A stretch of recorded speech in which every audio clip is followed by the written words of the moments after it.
O ditado popular diz: todos os caminhos levam a Roma.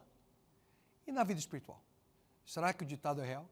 Será que todas as religiões são a mesma coisa e levarão todos ao mesmo destino final? E então, você sabe as respostas para essas importantes perguntas? Você hoje é o nosso convidado especial para melhor entender esse importante tema. Remando contra a maré. Aceite o único caminho. Esse é o título da mensagem de hoje. Agora começa mais um programa Viva aqui na TV Novo Tempo. Não vá embora. Ele hoje deseja ter uma experiência real com você.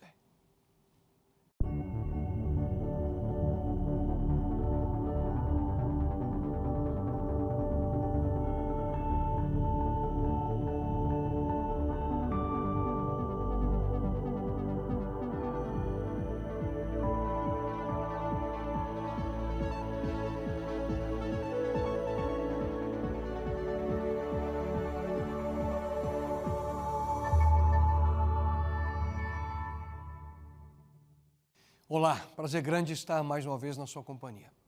Se essa é a sua primeira vez conosco, eu espero que você aprecie passar esses poucos minutos entre nós. Remando contra a maré. Esse é o título da atual série de mensagens que temos desenvolvido nas últimas semanas e hoje chegamos ao fim. Nela nós temos analisado algumas das mais fortes declarações de Jesus Cristo que nós encontramos aqui, na Bíblia, na Palavra de Deus, em contraste com aquilo que a sociedade e a nossa cultura nos ensina. Muitas das afirmações de Jesus foram surpreendentes. Foi ele quem disse que você precisa perder sua vida para salvá-la. Foi ele quem disse que você e eu precisamos amar e perdoar nossos inimigos. Foi ele quem afirmou que nós devemos orar por aqueles que nos perseguem. Ele disse: é melhor dar do que receber. Ele disse: dê outra face. Ele disse: feliz é aquele que é humilde, porque dele é o reino dos céus. Afirmações surpreendentes, chocantes. Mas há uma outra afirmação de Jesus que talvez seja mais provocativa. Aquela que foi muito provavelmente a mais politicamente incorreta. Certa vez ele afirmou: eu sou o caminho, a verdade e a vida. Ninguém vem ao Pai a não ser por mim. Muitos veem essa declaração como que altamente ofensiva. Pensam, como podem os cristãos serem tão arrogantes para pensar que há apenas um caminho para Deus? Como pode um líder espiritual afirmar que ele é a única solução para o nosso planeta? Muitos veem essa declaração como ultrajante. E talvez, para você, essa afirmação possa ser ainda uma barreira para compreender melhor e aceitar o plano de Deus para a sua vida. Você talvez tenha esse sentimento. Não pode haver só um caminho. Talvez você ainda pense, somente pessoas com a mente muito fechada podem pensar dessa forma. Mas o que Cristo tinha em mente quando fez essa declaração? Em realidade, quando Jesus fez essa afirmação, não foi com um sentimento de arrogância. Muito pelo contrário. Cristo fez essa afirmação com profunda compaixão em seu coração. Em realidade, quanto mais estudamos essa afirmação de Jesus, mais faz sentido para a nossa própria vida. Mas por que essa declaração causa tanta polêmica? Muito provavelmente porque ela vai em direção contrária daquilo que muitos pensam sobre religião em geral e sobre o cristianismo de maneira específica, em pelo menos 4 aspectos. 4 pressuposições equivocadas ou percepções errôneas sobre religião. E nesse momento, nós vamos de maneira breve analisar cada uma delas. As percepções errôneas sobre religião, a primeira delas é que todas as religiões são basicamente a mesma coisa.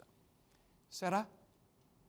Muitos acreditam que quando você busca a verdade na essência de cada uma das religiões, você perceberá que praticamente todas elas ensinam a mesma coisa. Que cada religião mundial ensina a mesma coisa. Portanto, pensam eles, não importa em quem ou no que você acredita. Todos os caminhos religiosos, em outras palavras, nos levam a Deus de uma forma ou outra. Em mais alguns minutos nós vamos de maneira específica voltar a essa afirmação. Será que se buscarmos a essência das religiões mundiais? Será que tudo gira em torno da irmandade entre homens e mulheres, seguindo a paternidade de um Deus universal? Não era assim que Jesus pensava.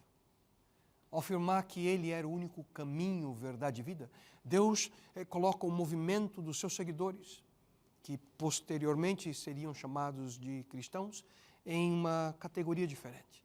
Em outras palavras, o cristianismo coloca-se em uma posição diferenciada quando comparada com as demais religiões.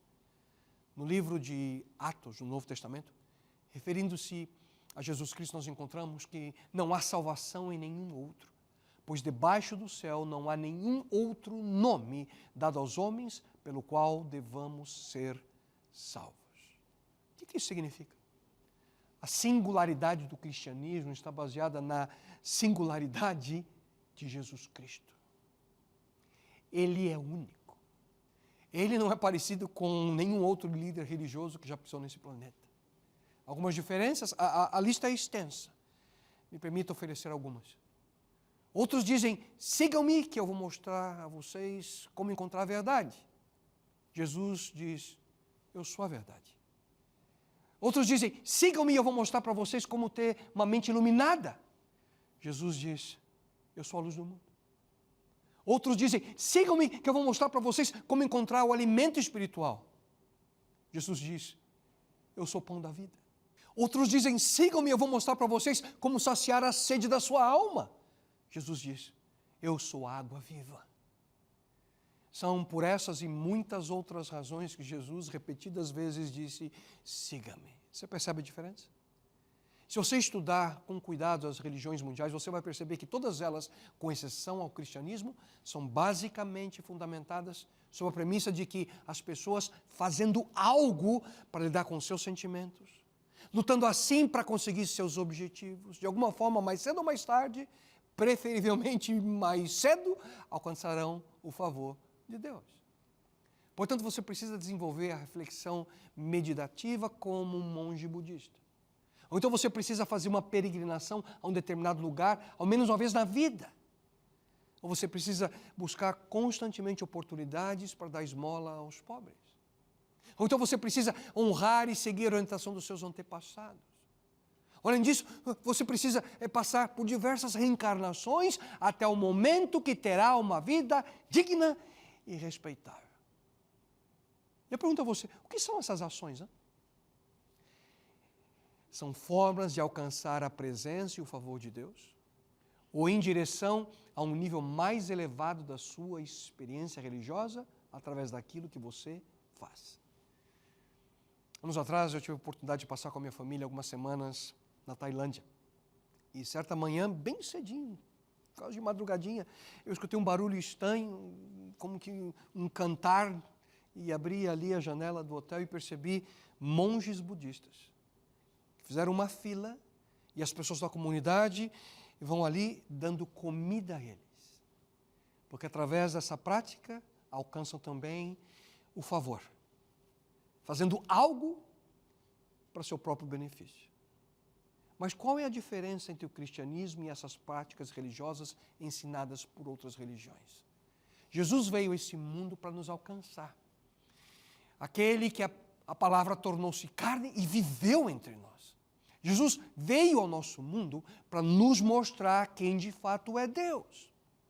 E um dos maiores seguidores do caminho, o apóstolo Paulo, certa vez ele afirmou, seja a atitude de vocês a mesma de Cristo, que embora sendo Deus, não considerou que o ser igual a Deus era algo a que devia pegar-se, mas esvaziou-se a si mesmo, vindo a ser servo, tornando-se semelhante aos homens.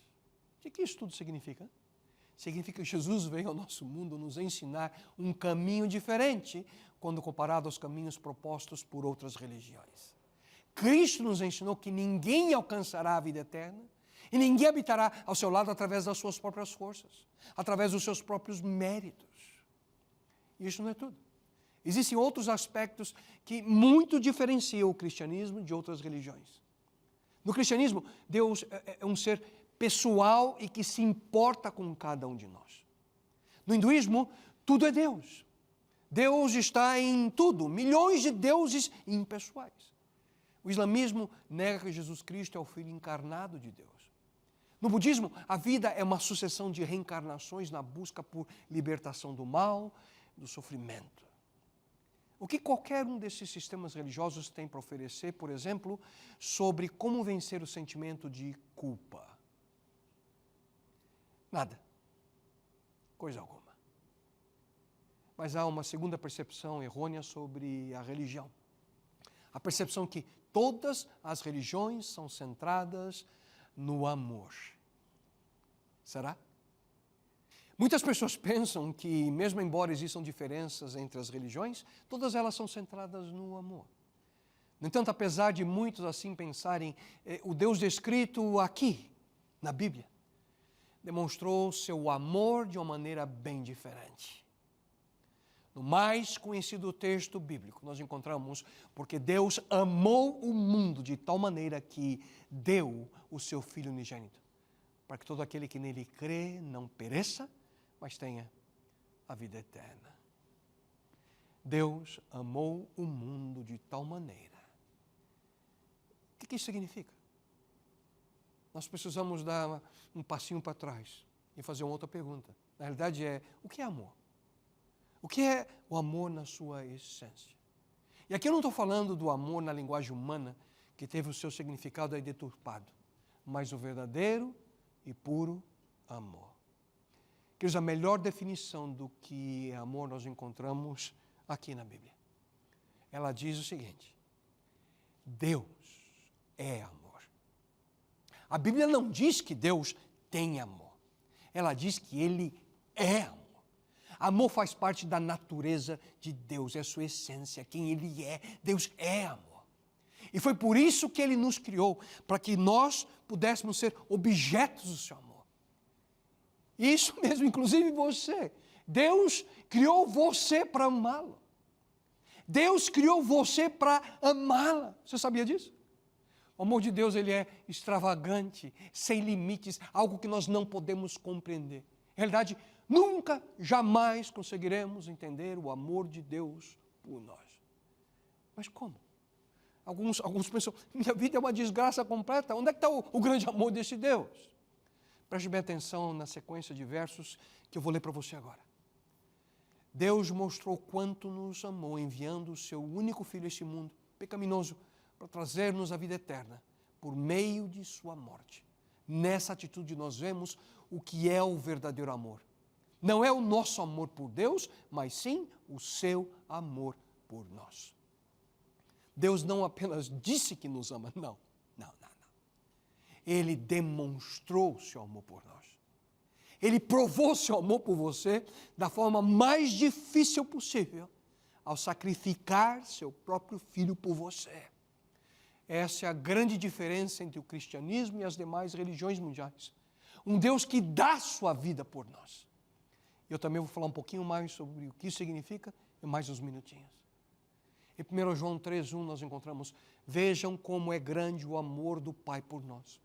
O seu amor é tão grande que nós somos chamados de filhos de Deus e somos de fato seus filhos. Deus queria uma família para amar. E é por isso que Ele criou a raça humana. Ele queria uma família para amar. Ele quer que você pertença a essa família. Ele quer que você, cada um de nós, de maneira individual, pertença a essa família. Mas o amor de Deus por você, como a Bíblia nos apresenta, e como foi evidenciado na vida de Jesus Cristo, ele é tetradimensional. Paulo diz que possam ser capazes de sentir e compreender quão extenso, quão largo, quão profundo e quão alto na realidade o seu amor, e por si mesmos experimentar esse amor. Deus está dizendo aqui: eu não quero que vocês apenas entendam que eu os amo. Eu quero que sintam e experimentem esse amor. Só que muitas pessoas nunca sentiram o amor de Deus na sua vida. Nunca experimentaram esse amor de forma real e pessoal na sua existência. Eles dizem: eu creio que Deus me ama, mas nunca sentiram isso. Só que Deus, em sua carta de amor, nos diz: sintam o comprimento, a largura, a altura, a profundidade do meu amor por vocês. Eu te pergunto, quão extenso é o amor de Deus por nós? O suficiente, queridos, para durar para sempre. E qual é a largura do amor de Deus? Largo o suficiente para estar em todo e qualquer lugar. Não há lugar nesse universo que você possa ir em que Deus deixará de amá-lo. E quão profundo é o seu amor? O suficiente para lidar com qualquer situação. Não há problema, pressão, estresse, dificuldade que Deus não tenha uma solução. E finalmente, como alto é o amor de Deus.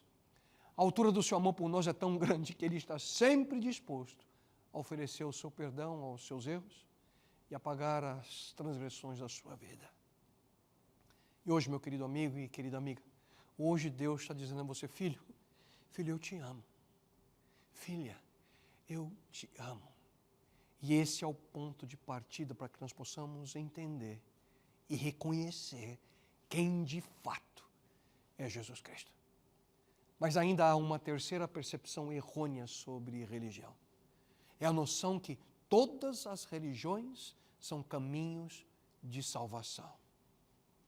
Será? Aproveitando o mesmo texto que li há pouco, João 3,16, há algo mais significativo para nós nesse texto. Porque Deus ama o mundo de tal maneira que deu o seu Filho unigênito. O cristianismo é centrado em uma dádiva, um presente. E esse conceito não está presente nas demais religiões mundiais.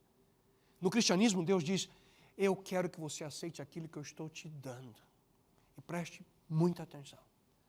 O texto não diz que Deus amou tanto o mundo que Ele enviou um anjo. O texto não diz que Ele amou tanto ao mundo que Ele enviou um profeta. O texto não diz que Ele amou tanto ao mundo que Ele enviou um líder moral, ético ou revolucionário. Não. A Bíblia diz que Deus enviou o seu Filho unigênito. O que isso significa? Deus está dizendo, vou eu mesmo. Vou eu mesmo para a terra em forma humana. A Bíblia o chama de Emanuel. Deus conosco. Jesus era Deus em forma humana. Era Deus em carne e osso aqui na terra entre nós. Emanuel. Mas qual foi o propósito da sua primeira vinda ao nosso planeta? Alguns dizem, ele veio para mostrar quem é Deus. Correto. Só que isso não é tudo. Como mencionei há pouco, ele veio para morrer por nós. Para morrer por você, por mim. Mas por que Jesus teve que morrer? Ouça com atenção.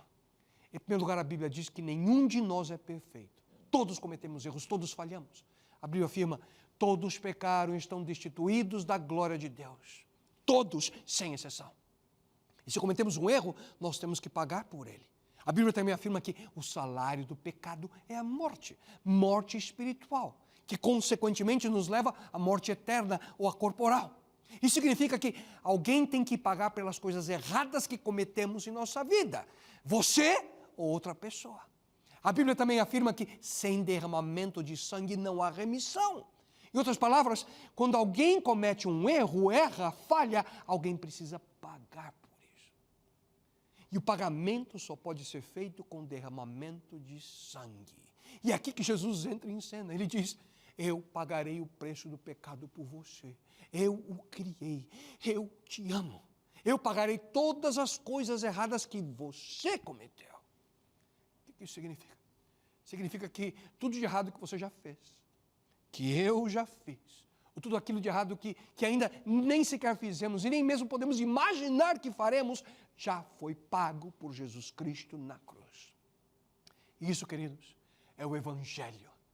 As boas novas, tudo foi pago por Jesus. E a Bíblia diz, por meio desse Evangelho, vocês são salvos. Por sinal, vocês se lembram qual foi a coisa que Jesus disse antes de morrer? Quando Jesus recebeu o vinagre, disse, está consumado.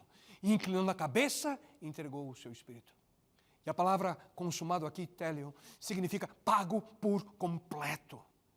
Um recibo pago. Isso, queridos, é o que a Bíblia chama de graça. Deus dá a cada um de nós, não aquilo que nós merecemos, mas aquilo que nós precisamos. Mas algo que eu deixei de maneira proposital fora. Lembra daquele texto que diz que o salário do pecado é a morte? Ele não termina assim. Ele termina dessa forma. porque o salário do pecado é a morte. Mas o dom gratuito de Deus é a vida eterna em Cristo Jesus, nosso Senhor. Esse é o presente, essa é a dádiva dada por Deus a cada um de nós. E é por essa razão que Jesus afirma de maneira categórica: eu sou o caminho, a verdade e a vida. Ninguém vem ao Pai, senão por mim. E o que eu vou falar agora é muito importante. Não é por aquilo que você faz que você vai ser salvo. E sim, é sim por aquilo que Jesus fez na cruz do Calvário. Esse é o único caminho para a nossa salvação. Repito, essa é a grande diferença entre o cristianismo e as religiões mundiais. Todas elas se resumem em uma palavra: fazer. Todas tentam agradar o seu Deus, ou buscam uma melhor forma de vida fazendo algo, buscando mérito. Só que a mensagem do cristianismo afirma que qualquer pessoa é hoje salvo, e será salvo eternamente, não por aquilo que ele ou ela faz, mas em quem eles creem. E esse é um conceito que, quem sabe para alguns de vocês, é difícil de entender. Imagine comigo. Há um diamante chamado de Pink Star, a estrela rosada. Você vê agora na imagem. Esse diamante, o Pink Star, tornou-se a pedra preciosa mais cara do mundo. Ela foi vendida em um leilão em 2017 por pouco mais de 71 milhões de dólares. Uma pedra. Imagine você que você tem o privilégio de ter o Pink Star com você e você convida ali a sua noiva para um jantar. E ali você, num momento especial, você quer dar esse presente para sua noiva, aquela que você sonha um dia ser sua esposa. E você vai e entrega o Pink Star para ela, 71 milhões de dólares. E ela recebe, fica toda feliz e diz: ai, que lindo, que lindo. Escuta, mas eu não posso aceitar, eu preciso pagar para você. E ela vai, pega a sua carteira, ela pega R$10 e insiste que você aceite R$10 por um diamante que vale mais de 71 milhões de dólares. Querido, o sacrifício de Cristo não tem preço. E alguns de nós ainda acham que pode alcançar sua salvação fazendo coisas, tentando comprar o favor de Deus. E finalmente, a última percepção errônea sobre religião é a ideia de que todas as religiões demandam fé. Será? Após compreender o amor e a graça de Deus, aí sim vem a minha e a sua parte. Depois de tudo aquilo que Deus fez através do sacrifício de Cristo, nós precisamos aceitar pela fé a única condição que Ele coloca diante de nós. E se você me permite, voltando ao texto de João 3,16, nós encontramos algo essencial para a nossa vida, na última parte desse texto. Porque Deus amou o mundo de tal maneira que deu o seu Filho unigênito. Ouça, para que todo aquele que nele crê não pereça, mas tenha vida eterna. Você percebe? Deus está dizendo: se você crer em Cristo e naquilo que Ele fez por você, você não perecerá, mas terá vida eterna. E percebam bem para quem essa proposta é feita. Tito 2,11 diz: pois a graça de Deus se manifestou, trazendo salvação a todos os homens. Todos, sem exceção. Toda a humanidade, sem exceção. Isso significa que para Deus, Não interessa de que família você vem. Para Deus não interessa que faculdade você fez. Para Deus não interessa quanto dinheiro você tem na sua conta bancária. Para Deus não interessa qual é o seu sobrenome. Para Deus não interessa qual é a sua formação religiosa. Jesus morreu por você. Por isso não importa se você nasceu numa família católica, numa família judia, numa família budista, numa família adventista ou numa família muçulmana. Jesus morreu por você. E Ele é a única saída. Cristo é a única solução. Cristo é o único caminho. Mas como aceitar a proposta deste Deus? Veja só o que a Bíblia diz em Romanos 3. Mas pela sua graça, Deus aceita todos por meio de Cristo Jesus que o salva. Deus ofereceu Cristo como sacrifício para que pela sua morte na cruz, Cristo se tornasse o meio de as pessoas receberem o perdão dos seus pecados, pela fé nele. Só existe uma condição para aceitar a proposta de vida eterna que Deus nos oferece, para que todo aquele que nele crê não pereça, mas tenha a vida eterna. Só que aqui, crer não significa apenas reconhecer. Crer significa confiar. Não significa apenas saber e aceitar fatos sobre Jesus. Não é apenas dizer, eu creio em Jesus. Isso é muito mais do que conhecimento aqui, queridos, no cérebro. Demanda conhecimento aqui, no nosso coração. Uma experiência com Ele. E aqui que está o grande problema, porque muitos não creem, porque eles querem ter apenas um conhecimento cognitivo, mental, em aspectos sobre Jesus. Mas não o conhecem como Ele deseja que o conheçamos. De que adianta dizer que nós conhecemos a Jesus se nós não passamos tempo com Ele? Se nós não conversamos com Ele? Se sequer paramos para ouvi-lo? Ouça bem, agora mesmo Deus está pronto a dar-lhes a acolhida. E hoje Ele está pronto a salvá-los. E eu te pergunto, você já aceitou a Jesus Cristo? O que Ele fez na cruz por você? Você já disse isso para Ele? Se ainda não, não deixe para amanhã o que você pode fazer e deve fazer hoje mesmo. Queridos, esse é o resumo do Evangelho. Um Deus que tanto nos amou que enviou seu único Filho, Jesus Cristo, para que nós possamos ter esperança de vida e vida eterna. E é por essa razão que Ele diz, eu sou o caminho, a verdade e a vida. Ninguém vem ao Pai a não ser por mim. Me permita dizer mais uma coisa para você nessa noite. Não pense que você precisa entender tudo ou ter a resposta para todas as suas questões, estar livre de todas as suas dúvidas para aceitar Jesus Cristo em sua vida. Eu entreguei a minha vida a Ele há quase 45 anos atrás. E mesmo assim ainda tenho dúvidas. Dúvidas em alguns aspectos da minha jornada espiritual, mas nada e nenhuma delas me impede a que eu tenha Ele como meu Salvador. E pouco a pouco, no relacionamento com Ele, encontro aquilo que necessito. Querido amigo, querida amiga, hoje Jesus está pronto a salvá-lo. Mesmo que a sua fé ainda não seja completa ou perfeita. Mesmo que você ainda tenha dúvidas. Por isso me permita neste momento orar por você e diga sim ao caminho, verdade e vida. Pai eterno, que em tua misericórdia neste momento eu possa aceitar o coração e a mente desse teu filho e dessa tua filha. A que não apenas compreendam somente, mas vivam a experiência com o teu Filho.